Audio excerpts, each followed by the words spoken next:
Hi, my name is Brandon, and I'd like to welcome you to this video podcast episode for Crucible of Thought. You can consider this second video interview still a bit of an experiment. After about 100 audio-only episodes, I decided I'd really like to start interviewing people that have caught my attention and who are saying things I'd like to understand further.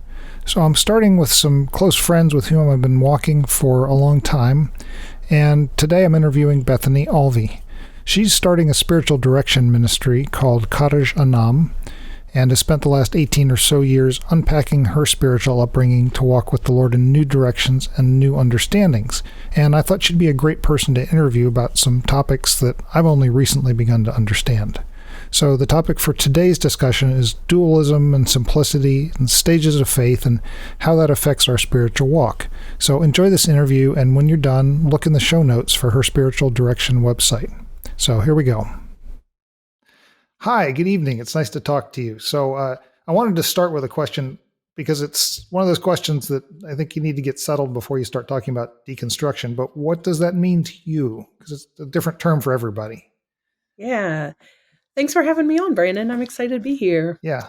So deconstruction, man, that's such a big word. And I've been around academia a little while, and it's enough to know that I don't know anything. So deconstruction is that larger philosophical idea posed by Jacques Derrida, and it's complex and nuanced and has to do with large conversations on society and philosophy and culture, which is not how this word is used in church deconstruction spaces. So No. Derrida is talking about the work of Plato and Heidegger and Kant and Rousseau and Nietzsche and Kierkegaard, all of these guys.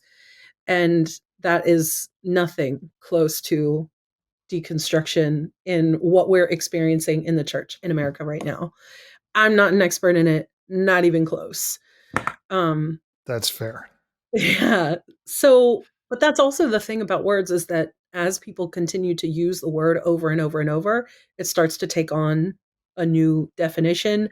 And then eventually Webster adds a little second definition to a word. And then Sure. we know that it can be used in different ways.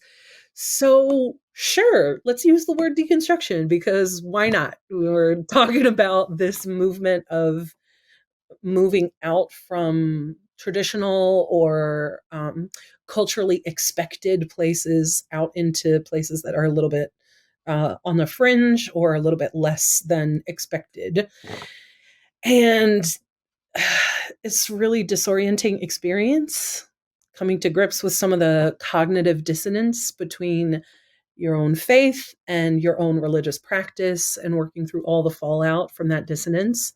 And that's a really dry way of describing a disorienting and scary, Yeah. lonely time that is often filled with rejection and betrayal, being misunderstood, profound loss.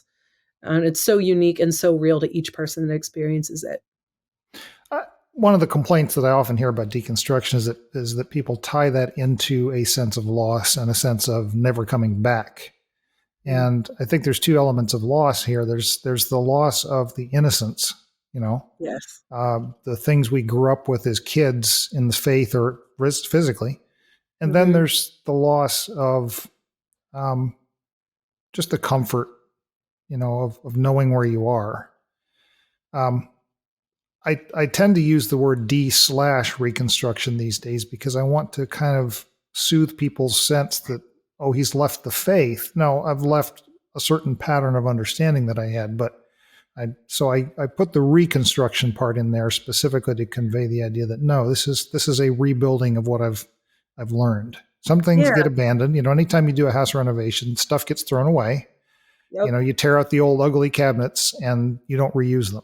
But other things you keep. You keep the walls, you keep the structure. Sometimes you add to it, sometimes you take away, but basically you're still there.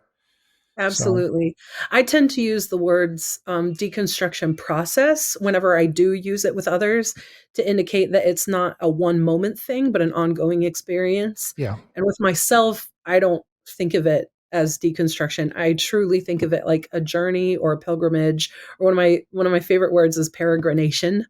But that reflects my story and not necessarily Sure. anybody else's.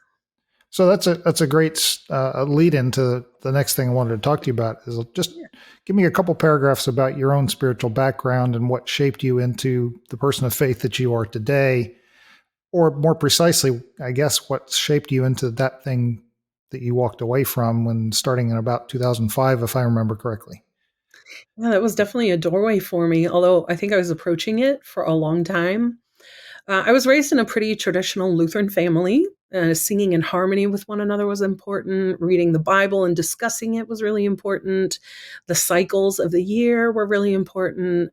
And all of these things have endured through my deconstruction process. Okay. Um, and although compared to the people that I have walked with, I have had such a gentle deconstruction instead of like that taking a step off a cliff into free fall, as some people have described it.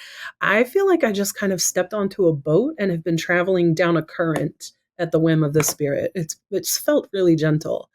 Um, I also watched my folks decide to leave a church on theological principles when I was pretty Hmm. young. So I had a model of leaving spaces when you think it's appropriate and that God is asking you to do so. And the most profound moment for me, though, was in 2005. That's when I consider what I had a mystical experience, and that has ended up shaping much of what came afterward and continues to do so today. Okay. So, the catalyst prayer out of that encounter that somebody else prayed for me was, God, I thank you that I can see Bethany as an equal heir in your kingdom. Yeah.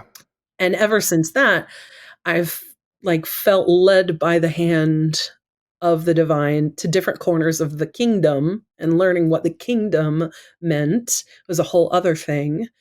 Um, and I've just been able to learn or grow into something as each little pocket I've been able to travel to. And that's how I wound up at the church where I met you, because I'd never experienced that corner of the church before. And I had things that I needed to learn there. And most significantly, this church connected me to Sam Solin's teachings, which really helped nourish this growth trajectory that I was on. Um, by the time I was going through a church event with my husband in Florida, I had already been through a few rounds of refinement and like changing my own paradigms and stuff. So I was Yeah. more grieved by that process than rocked by it. But it did really strike my husband. So I had the privilege and the learning opportunity to move with him through that experience. So, So by the time I met you, I don't remember what year did you move to our area? well, I grew up in St. Mary's County, so I've been here the whole time. But I started coming to this church in 2008.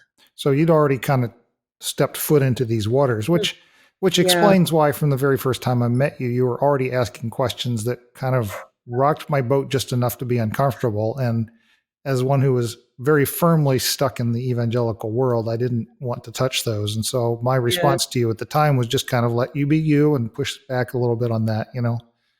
yep. So, okay. So I guess with that background, one of the things that you and I have always, I'll overstate it by saying butted heads on in the last couple of years in a very fun and gentle way because you're so gentle about it is my need for certainty. And, you Mm, know, certainly part of my journey has been to learn to step away from that, take a deep breath and recognize, okay, you know, it's all right if I don't know the answer, but I still am always one that wants an answer. And yeah, even if I can't pin it to something, I want to at least put it in a framework. And you often push back on that a little bit, and I think appropriately so. So you've kind of nudged me along bit by bit as I go through my own journey. Um, well, the I'm book, glad you see it as gentle. yeah, yeah. Well, you've never been anything but to me. Right. Uh, I did a book study with a number of people about a year and a half ago on faith after doubt by Brian McLaren. And he describes four stages of faith, the first of which is certainty and dualism. And he calls that stage one faith. And the other three stages, just real quick for whoever's watching this, are stage two being complexity, stage three, mystery, and stage four, harmony. And so someone who's in a very stage one realm, which he describes as, youth, very young Christians, or, any faith really, as being certainty and dualism. There's a right and wrong, there's a black and white. You can find an absolute answer if you're careful enough or thoughtful enough. And it's really about needing simple answers above all else. But hopefully, as we mature, we begin to need less and less of that certainty. So, I guess my question for you is, of those four stages, and I don't know if you're familiar with that book or not, but where are you on that kind of a journey from simplicity to complexity to being okay with mystery to feeling kind of floating above it all in a place of harmony? Yeah. I love thinking about stages of faith, and there's many models to choose from, and some of Sure. those models are really, really old, like St. Teresa's Interior Castle, and more recently, Janet Hagberg's Six Stages, and she talks about this, specifically talks about the deconstruction process as the wall, which I just think is Hmm. a really brilliant way to talk about it. So I just think this is so great, and Brian McLaren's stuff is really good. So, So uh, one of the interesting things about, like, Richard Rohr talks about two stages, the oh early and the yeah, late stage. But one of the things I appreciate about McLaren's work is that he basically says there's a wall between each stage.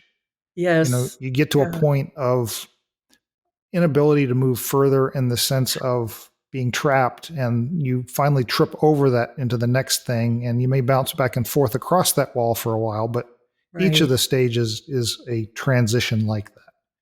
So right, absolutely. back to the question of, of these stages, where do you think you fit in these? Yeah, so I think it's most useful for myself to think of different parts of myself at different stages. Okay. So some parts of me have come through the wall and they are like living in blissful non-dualism and are completely happy with the oneness of all things and get very hippie. But then there's other parts of me that are firmly planted in stage one and need that very clear Really? cut. There is a right, there is a wrong, there is no gray, period. But some parts of me aren't even at stage one yet. They're not even aware that the the divine has something to say on my life or has something to dialogue with me about in my life. And those parts of me are still ready and waiting for an inner evangelism to come to know the divine at all. So I find that to be much more useful in thinking about parts of myself are at these different stages. I think that's closer to how I experience life and how I've experienced my spiritual growth. So I'm that's fascinating. I've never heard anyone postulate something like that before, but it makes sense. There's certainly things where I'm like way over the line into stage three, probably Mhm. into stage four, but there's others certainly where I'm just still hanging on for dear life. And there's others where it's obvious to me that I'm being pulled by the Lord to poke at these topics, and I just don't Yeah, want to go there yet. But it's obvious that I'm going to. yeah. So I'm curious, what would be one of the ones that still, for example, solidly stage one dualism? Yeah, a solidly stage one dualism is when people are just being bullies. Like I have no wiggle room for that. Like if I'm in a situation and someone is being obstinately rude to someone else, I have a hard time having compassion and curiosity for where that bully is coming from.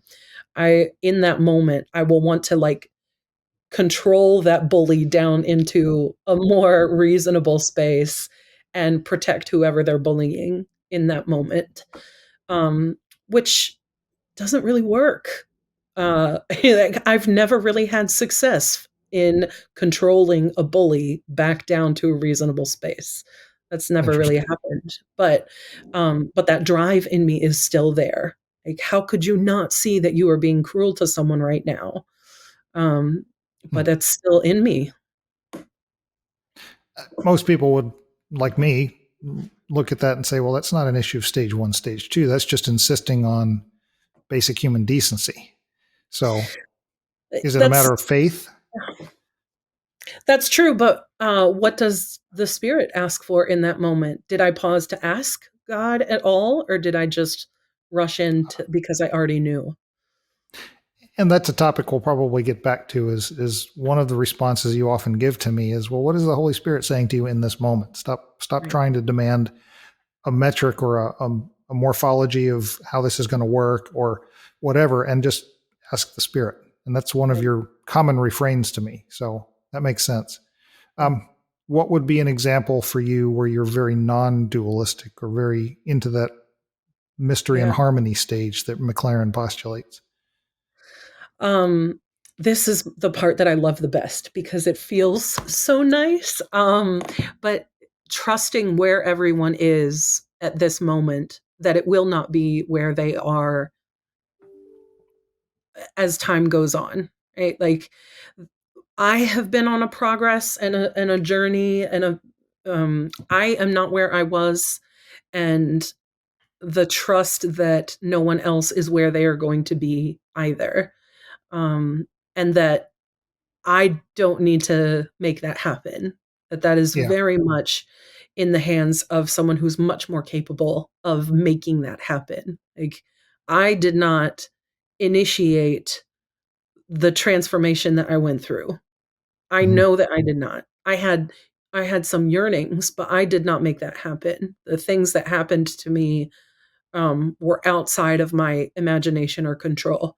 And uh, once I just kind of let go and surrendered to them and just kind of like got moved along that river, um, I was amazed at how much transformation took place and the feeling of trust that I can release that journey to other people is really beautiful and wonderful, and I love it.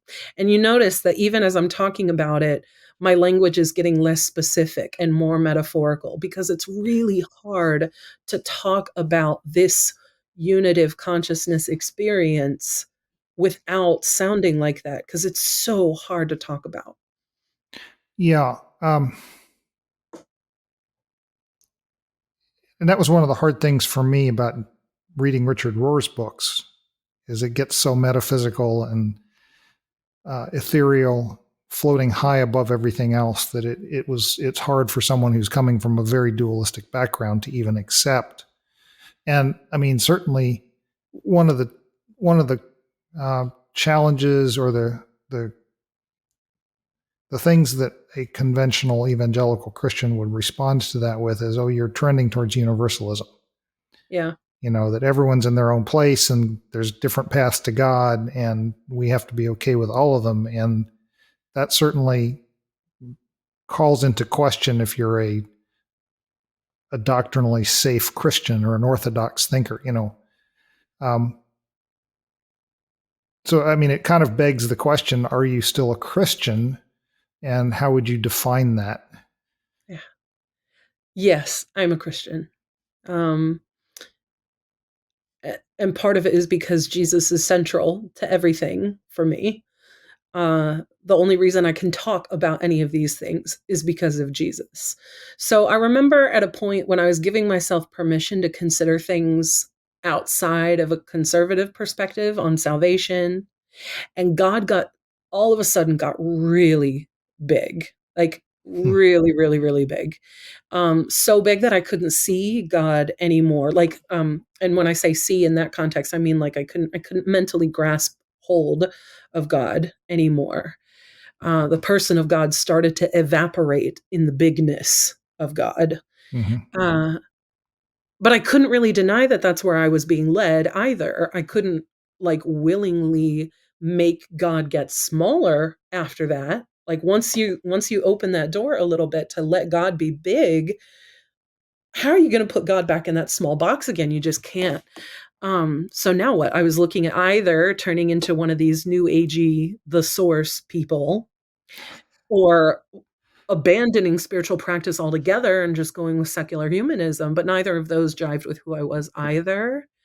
Uh, and it was pretty quickly right then that I knew I was in Christ, that this was what Jesus was for. If God is so big that we cannot see God's face, then God needs a human representative in order to be seen and grasped. and someone who could demonstrate the otherness of God, someone who could demonstrate the love of God, the eternity of God, someone who would care for us and teach us, someone who could help us reconnect with that which feels disconnected. And isn't that Jesus? So I can, with a totally clean conscience, come to Jesus, come to stories written about him, believe in the resurrection, even while continuing to ask questions and allow myself to stay pliable in the face of new information. Yeah. Um, I mean, I've been dissatisfied with the language that I'm a Christian simply Mhm. because it's been so co-opted, not because I disagree with the principles, but I'm bothered by the language usage in our culture, and so I've trended more towards thinking about myself as a Jesus follower.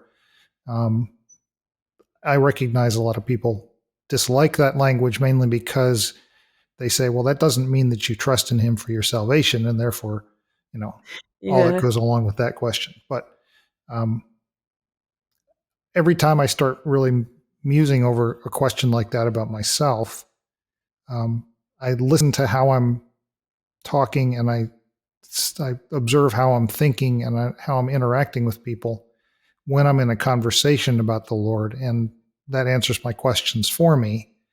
At the Yeah. same time as I'm wrestling with these topics of what does soteriology really look like in this deconstruction process? What does heaven and hell look like? What does um, the redemption? What does all the things that are wrapped around Jesus by the Christian culture that we grew up in? I don't know where I fit on those topics, but like you said, Jesus is still central to it, and I'm fine with that. And there's a deep satisfaction in me about that. Yeah. So Um, finding this Christian label about whether we're going to keep it or choose something different, um, I feel like they're only useful as far as they're useful, right? Like if they start to cause problems for you to communicate with other people, then we choose a different word, because the trouble with one word labels is they shortcut the storytelling, which is where all the value in our deconstruction experiences lay. However catchy the word sounds, it's missing out on the thing that is the thing. So when we say Christian, people are going to substitute all of the context that they have for that word, and we miss what is actually there. So if you ask me point blank, am I a Christian? I'm going to say yes, because I've tied my fate to Jesus. But that does not begin to tell the story of where God has taken me in Christ. that doesn't begin to touch what we could talk for hours about in different interviews about um, all of these matters. I think there's Yeah. trade space there for a lot of discussion, but Oh, yeah. I'm gonna choose to step away from that. Um, so Next time. yeah, are there still areas where certainty is necessary? Yes. And most of the time, I'll say it has to do with development. So let's take it out of the realm of spiritual life and just look at, regular human growth and development. Children don't do well with the murky, right? They need to grow up with consistency and very clear boundaries. Learning how to exist in a physical world is really difficult without adding in abstract thought or paradoxes, contradictions. It's really, really difficult. Yeah, Developmentally, it takes a long time for us to even fully realize that we are not the center of our own universe, that there are other people in the world. It takes a long time for us to deal with that. And you can't even begin to touch non dual thinking without doing dual thinking first. it's So, true. Richard Rohr talks about this process of order, disorder, reorder. And that's this is part of the thing. We can't have these conversations without there being some structure that has built first. So certainty is necessary, but it can't be the place that we stop. I, I quail thinking about what would have happened if I'd gone through this journey when I had very small children, and Mm. my sense of how would I have raised them in the faith that doesn't look anything like what they would get in a traditional church, but McLaren likes to point out that stage one Christians are very much like toddlers and preteens. You have to go through that stage of don't touch the stove, don't play with matches, don't cross the street until you learn I can cross the street safely. I can use matches safely. I can turn the stove on and off. And, Yeah. the complexity begins, but you have to start with here's how to keep yourself safe. So, I think I watch my son with a 18-month-old and wonder how he's going to introduce his daughter to God and what that looks like and how you raise somebody with this very non-dualistic worldview that he has into faith. And I suspect it's going to look a lot different than anything that I would do, but I'll probably learn from that, right? Yeah. So, but yes, I think certainty is necessary. Certainly that makes sense from a point of view of growing people into it. What about from the point of view of places that we stay as more mature? And so stage 4 faith, I think, in that model, it's a place where you bounce back and forth between the different senses of complexity, non-complexity, simplistic dualities, mystery as you need to. But I don't think he has talked in any way about places that you absolutely lock in and stay dualistic forever, because I don't think that's anticipated. So I'm wondering, and I can't think of anything. Maybe most people, I think, would say if you're going to be a Christian, you have to be dualistic about Jesus in some ways. But do you? I don't know. I don't know either. Well, that goes back to your general motif of I'm not sure. Yeah. Well, I mean, the question that then arises is how do you know you're going to go to heaven? So obviously that's a loaded question, but what's your raw response to that? Yeah, there's an assumption in there already, even to leave to Sure. that question. There's an assumption that this is the goal. There's an assumption that this is the thing that is at risk, and that some of it relies on my doing or thinking the right thing in order to achieve that and make that happen. My raw response to it is that of course I'm going to go to heaven because that's my home. That's where I'm from originally. How could I not return to where I came from to begin with? What is heaven in your conception? And that's harder to answer. Yeah. That's much harder to answer. So, I don't know what heaven is. I believe it's real, very much so. And I believe that we will all have a destiny there eventually, um, because I know that we all came from there to begin with. Um, I think more than the placeness of heaven as a where, um, the the experience of heaven is the thing. The our whatever our separation is as living physical human creatures in this life, we experience a separation. I am not you. I Mm-hmm. am not the other person over there. There is a separation that I feel and that hurts because there is a separation there. Um, but in heaven, in Christ, we are all summed up. Right? Where all things are gathered together. That's 1 Corinthians 15. And all things gathered together, summed up under one head, which is Christ. This is the beauty of the non-dual. Like, we are coming back together from that thing that separated us all in the beginning. That separation we don't need to experience anymore. And it's that experience that I think is heaven, closer than a location, which is heaven. So a lot of people kind of would pin, I think, kind of what you're saying into being with God. Is that an Mm-hmm. oversimplification? I think it works. You know, Okay. as long as we're thinking about, and this is where, Bethany has encountered God getting really big and starts to get misty. Um, Mm-hmm. and other people still thinking of picturing God on a throne. Um, I don't think that there's really anything wrong with that at a given point in time. And then I'm sure that ways that I think about God right now are extremely flawed. And I am still on a journey towards greater understanding and um, something that is closer to the being and nature of God. And it's going to take a long time. So whether I think about heaven as uh, this being with God, and it's much more abstract and hard to lay hands on, or whether it's someone else thinking about being in a throne room with God on a throne, we're talking about the same thing. We're just using different words to describe that same experience. Okay. Rohr has an interesting spin on these matters because he likes to emphasize, at least in his books that I've read, this idea that if God is love, then every instance of love is God.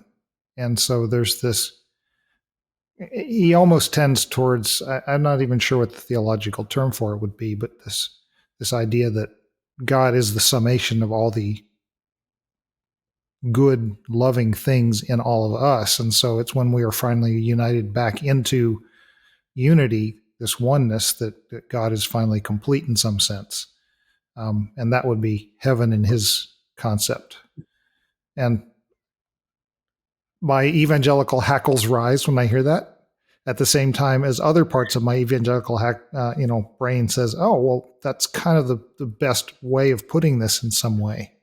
That's a fascinating internal reaction to that, Yeah, it's really hard to talk about this stuff. Really hard. So, based on what you said before I asked you that question, I think you and I agree that eventually all human souls end up in that state again. I tend to dislike the idea of annihilationism. I don't think it's consistent with God, because if he breathed his own spirit into us, that says something about him being willing to discard parts of himself. And that fundamentally bothers me. I suppose the flip question to what I just asked you, though, is then what is hell? And is it even real? Is it a thing? Is it a made up construct? Or is it something necessary and good? Yeah, I don't know what hell is either. I think it may be real, but it's certainly less real than heaven is. I mean, it's more temporary than heaven, if it is real. I do not know who has a destiny there at all. Its purpose would indicate fulfilling justice in some way, but I also believe that Jesus' passion and resurrection mean that its power has been completely broken and its days are numbered as far as humanity is concerned. But I just don't know hell the way I know Jesus. Sure. I think if you adopt a universalistic worldview, whether it's universal reconciliation, universal salvation, a broader universalism that doesn't even necessarily require Jesus, regardless of which of those directions you want to go, I think hell has to become temporary. Right. I do find the need, based on the entire testimony of the Christian faith, not just the verses about heaven or hell. I think there's a need for justice and a need for, because God says it is his, and I don't think that ends at our death. So obviously there's something going on there, but my sense has increasingly become that it's absolutely a restorative justice. It's a restorative punishment if there is punishment, not just punishment for the sake of punishment.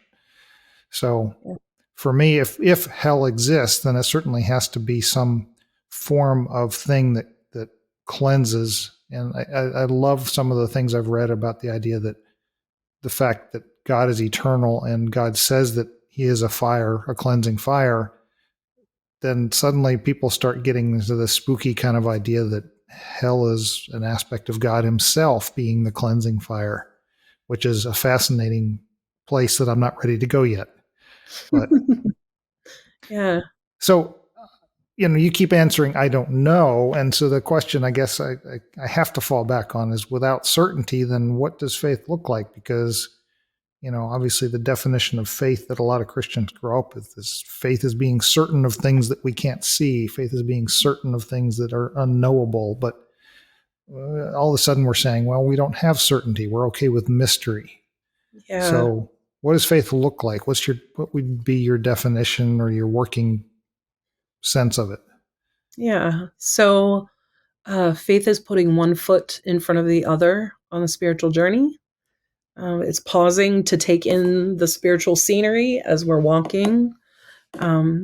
It's noticing when I start to muscle my way forward, spiritually speaking, and when I notice that, being able to kind of unclench, relax into trust, that God is present and active and near, just very close to us, embracing more questions than answers. One of the questions about this hell topic that we were just talking about that I love and that really invited me into deeper mystery is, if hell is serving some sort of justice balance part of the equation, what part of Jesus's sacrifice was insufficient? And like letting that question just sit and hang and not rushing to fill it in, but just really sitting with that question for a while, it will start to like undo some things that got hooked up in me before I realized it. Generosity and kindness are movements of faith. When you are generous, you are trusting that you are not your own provider. When you are kind, you are trusting that you don't need to exact your own justice. When you are showing love, you are trusting that there is goodness moving through you on behalf of other people. One of the verses that I frequently fall back on is, just as in Adam all have sinned, in Christ all will live. And that sufficiency, that absolute all, you can't take one of those two alls and believe it and not also believe the other one means exactly the same word, because it is the same word in Greek. It's not some nebulous, well, all who chose to believe him. It's no, all. Yeah. And if we really believe that there's anything like universal sin or, any of those concepts that man is inherently broken in some way, you've got to believe in the utter sufficiency of Jesus, his work, whatever that meant, whatever framework we choose to call it, reconciliation or anything. So, yeah. So you brought up Adam just now. This was a really important moment in, for me, moving to more embrace mystery. It was a sermon that I heard once on the two trees in the garden. We hear this Genesis story of the fall, and we reduce it to fruit and jealousy, megalomaniac desire, but there's some really profound stuff in there. So there's this tree of life. It gives life. It is nourishing. We will live forever by dwelling under it and eating its fruit. The other tree is the tree of knowledge of good and evil, naming what is good and what isn't, making a call on what is true and what isn't.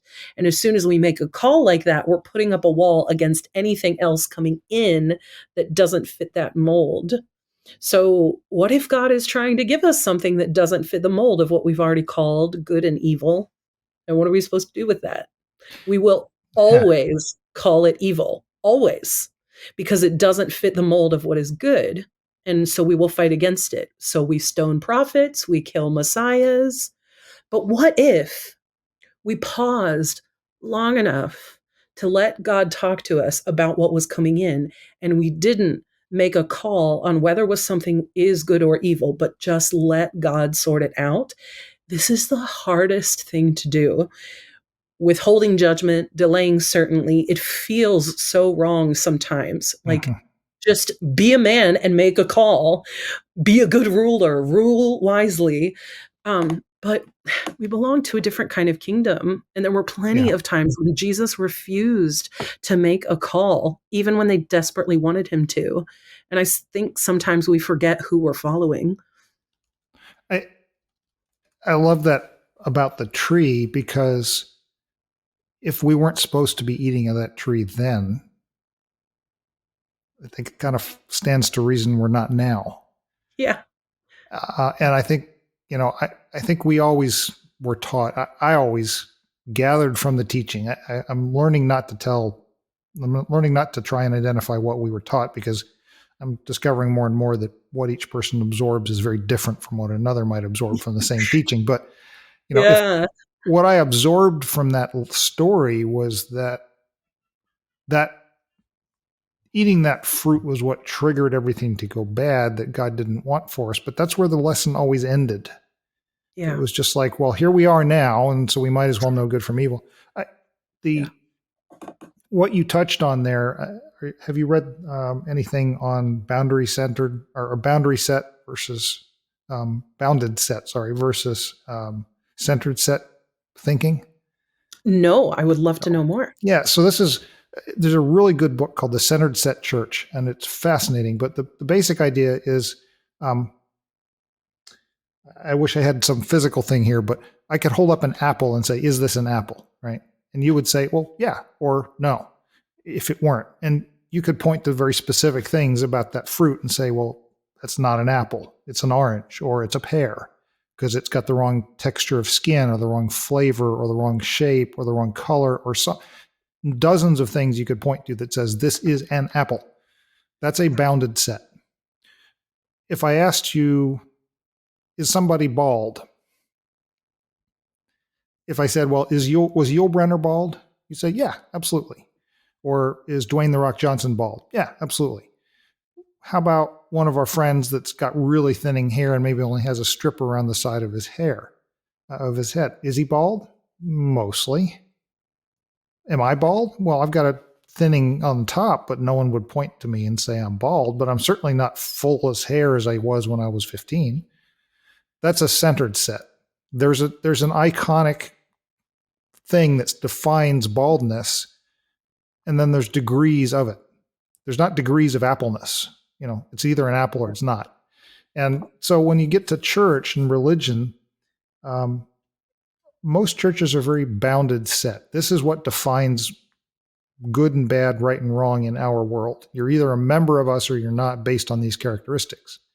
And one of the interesting things about a situation like that is, when you transgress one of those boundaries, well, now we need to build a new boundary, because the important thing is the boundary. It's not the center. The important thing is, are you in or are you out? And then you end up with all those thousands of, in the Old Testament example, all the Pharisaic rules that went around the ones that God actually said, because I don't want to transgress those things and be on the outside. So anytime you have a purity system, and that's what a lot of the centered set churches are, or bounded set churches are, you have a purity system that says you're either pure or you're not. So, in my deconstructive walk, I've had people challenge me, you're not a Christian. And okay, well, how do you define Christian? And they give me their definition. I say, well, I believe all those things. That fits me too. So what's not Christian? Well, you're also this. Well, that's not what you said was part of the rule set here. So it becomes an infinitely complex set of things, and that's how you have 2,000 denominations or sub-denominations in America or in the world, trying to define what's acceptable Christianity, what's good and evil, what's right and wrong. Are you a Christian? Yeah, by contrast, contrast, the centered set church says, you know what? We have one standard, and that standard is Jesus Christ. Now, are you moving towards that standard, or are you moving away from it, or are you just circling it? If you're moving towards it, you're part of our group. If you're moving away from that standard, well, there are other groups that probably would fit you maybe a little bit better. And one of the examples that he gives in that book is, if you show up at a soccer game and you insist on picking the ball up, well, unless you're a goalie, you're not playing soccer.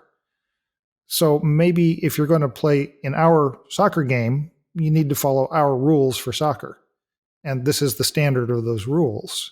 But you're welcome to come and be with us.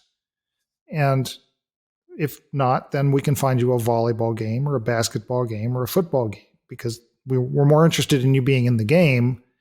But our fellowship has chosen this standard of how we behave. But as long as you're trending towards that, it's okay if you don't fully agree, you're not fully there, you're not able to uphold that standard. And so a centered set church is much more naturally inclusive of a huge variety of people's places with the Lord. So it's a really good book to read.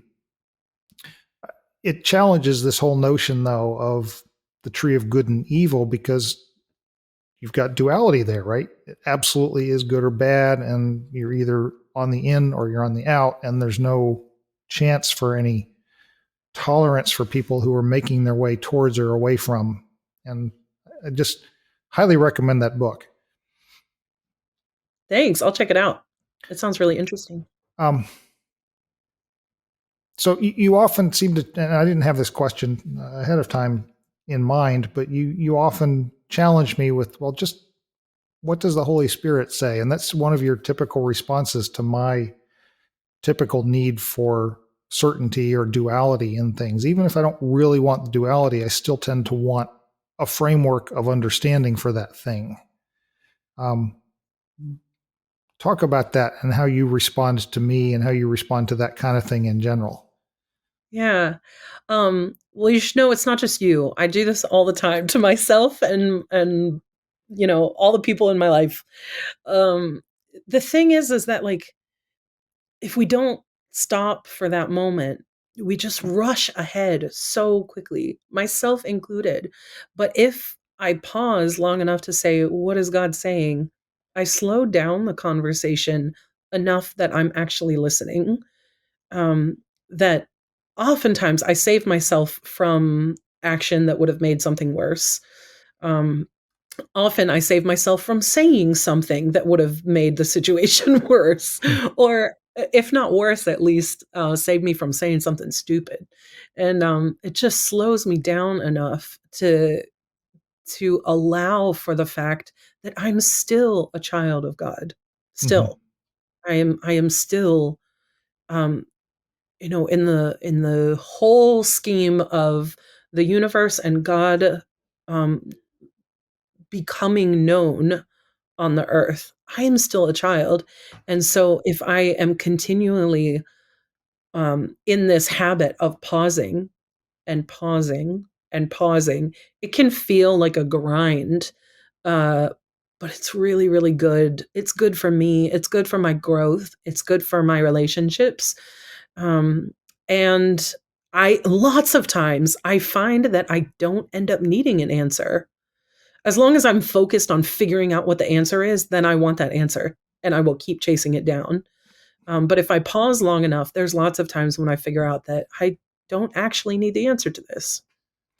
I think the thing that is necessary to get there is probably not needing to fix, Mm, because I think that's where the need for the answer comes from. Is I need to do something about this. I need to wrestle this thing into submission. I need to avoid harm to somebody, whatever. Instead of, and this is something you often say, is needing to trust God in the situation more than needing the answer. yeah. So Hmm. what would happen if you didn't fix it? And that's the problem, I guess, is always feeling the need to not get there. Yeah. And I think part of that comes from individual agency. You know, we feel like God gave us a responsibility for things. Yeah. Um, and I think there's a scriptural underpinning to that that most Christians would take. You know, He's given us all authority, those kinds of things. We feel like we're supposed to be able to handle stuff ourselves, I think. And so that drives, I can do this. Yeah. Um, Yeah, I by no means do I say we should never do anything to fix anything. I'm not in that camp at all. But I think the more that we listen and the more that we ask, we get a lot more clarity about which things are ours to fix and which things are just not. They are opportunities for us to pray. They are opportunities for us to allow someone else to fix because it's their calling and their opportunity. And if we rush in to try and close that gap too quickly, sometimes we end up costing other people their room. Yeah, and I think the too quickly is the part of it that I'm keying in on in your response, because I Yeah. think certainly I'm not perceiving what you're saying as a don't do it. It's just Yeah. if I do this instantly enough, then it doesn't get worse. Mm. And maybe there's a bit of a lack of trust in that God doesn't have them in his hand already. Mm. And I suppose it requires believing that if I respond better rather than faster, the overall outcome will be more appropriate. Mm. So it's an interesting framework. So we have a few minutes left. I wanted to ask you about your spiritual direction ministry, and you say that the name is nothing like it looks. So tell me a little bit Yeah, about that, about the name, where it came from, and what you're doing sure. there. I'll even teach you how to say it. So say the American pronunciation of the word cottage, as in a house or cheese, Yes, cottage, and then Anam. cottage Anam. Yeah, that's it. Yep. So it is Scottish Gaelic. And the reason that I chose this name for my spiritual direction ministry is obviously Scotland is a super important part to my spiritual journey and development. And for hundreds and hundreds of years, there has been a practice in Celtic Christianity called Anam Cara, which is the soul friend. And then I chose to take those words into the Scottish Gaelic because of my journey with the Holy Spirit in Scotland. So Caraid Anam, meaning soul friend. Spiritual direction is a contemplative practice where you would come as a directee into the direction space, and I would sit and listen to your journey. You would explore the questions that you have. We would try out some prayer practices together. It's a safe place for you to explore all of these questions that aren't necessarily always safe to explore in an institutional church setting. So I think it's going to be a really, really important uh, part of our spiritual growth and development over the next 10 to 15 years. It's going to be so valuable because people are leaving their institutional church context, but that doesn't mean that our spiritual hunger goes away in that. Mm-hmm. Like they can get dampened for a while because we got hurt, but it will always come bubbling back up. We want to connect. And I think spiritual direction is going to be a really important part of that process because we need a friend who's going to actually listen to us as we're going through stuff. I've been participating for about 6 months in a biweekly contemplative spiritual group that I find far more beneficial than anything I do on a Sunday morning. Yeah. I wonder if that almost takes a form of pastoring to a different level. Yes. I will say that the people that we call pastors currently in our colloquial use of the term spend so little of their time pastoring, some of it against their will. Some of them would really love to spend more time pastoring.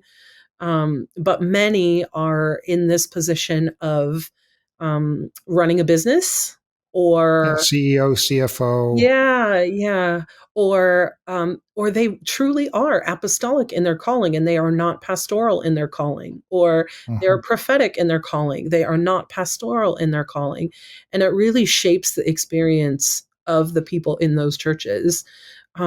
Pastoral care, you're talking about a shepherd. You're talking about someone who is tending to the needs of sheep. You are talking about someone who is looking after their nutrition, who is looking after their coat quality, who is looking after their feet, who is making sure that they have the nourishment that they need, who is leading them from one grazing ground to another, who is singing to them.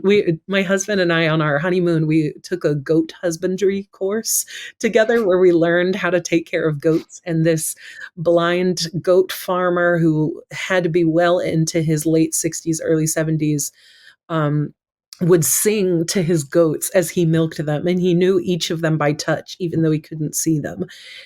We don't get that kind of intimate knowing from our pastors these days. We just don't. Yeah. The system is not set up to allow them to do that. But in something like spiritual direction, where you're getting really focused, intentional attention during that hour that you're with your spiritual director, it can really make such a difference. Yeah. I think so it's a lot different than the American model of a person who's in control or in charge, which I think is one of the downsides to that, is this sense that you're submitting to somebody else. And then beyond that, you're also depending on them for your food instead of depending on the Lord for the food, and they're providing the calm waters where you can participate in getting it yourself. One of the best things of the counseling that I went through a few years back was that the counselor never once said, here's what the Lord is telling you. Right. Yes. All that she ever said was, well, let's go to the Lord together and ask the Lord to show you what he's telling you. And then I would tell her what I saw and heard, and she'd nudge me in a certain direction and say, well, tell me more about that. But she would never say, this is the Lord's word for you. And so I came out of that experience absolutely sure that what the Lord had told me was real, because it was something he had told me, not she. Yes. And what you're describing about what you're doing is much closer to that model than the American pastoral model. And I suspect that a more righteous model of pastoring would be closer to what I think you're describing, where you're teaching the person how to hear, how to feed themselves directly from the Holy Spirit instead of from them. Absolutely. Yeah. How does that tie into deconstruction, do you think? A lot of it is like helping people know they're not crazy, because that can happen a lot when you are deconstructing. You are deconstructing your framework of reality. That is really disorienting. And so to have somebody sit with you and say, you're not crazy, this is hard, and there is something else beyond what you're experiencing right now. Oh my gosh, that can just bring so much peace and strength for you to go through what you need to continue to go through.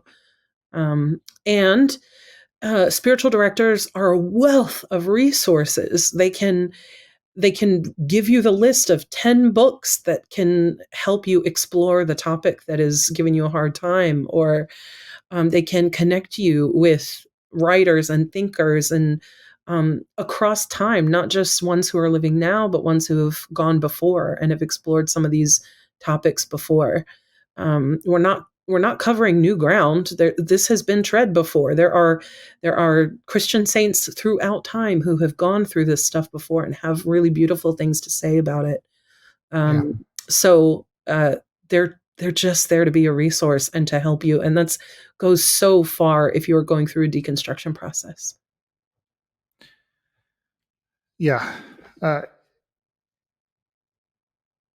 It just looks so different from what we grew up with that it's hard to ingest that mindset quickly. And I think it'll take time for people to really, but I've certainly seen evidence that it's becoming more widely known and understood. And I love the heart behind it. And I guess the thing that I'm really seeking in these days in my current place with the Lord is in what ways our churchianity has taught us things that just don't serve us, but they're things that it's the only thing we know to trust in. And so I think spiritual direction gives you a chance to break out of those old molds that we've constructed just because it's all we knew. So I Right. love that. I'll put a link to your website in the show notes. My Excellent. tiny following will at least know about it. So, Excellent. well, I'm close to the end of my available time here, and I very much appreciate you taking the time to talk with me. I'd love to do this again. We have certainly plenty of other things we could delve into. Oh, all day, every day. Yes, let's talk about them. Yep. I mean, this is church, right? This It is is. two people encouraging each other in the Lord and raising our eyes to the Lord in the midst of all the things that happen to us. So I love it. Absolutely. Thank Thank you. you very much. Thank you, All right. Brandon. Take care, and we'll talk again soon. All right. Bye.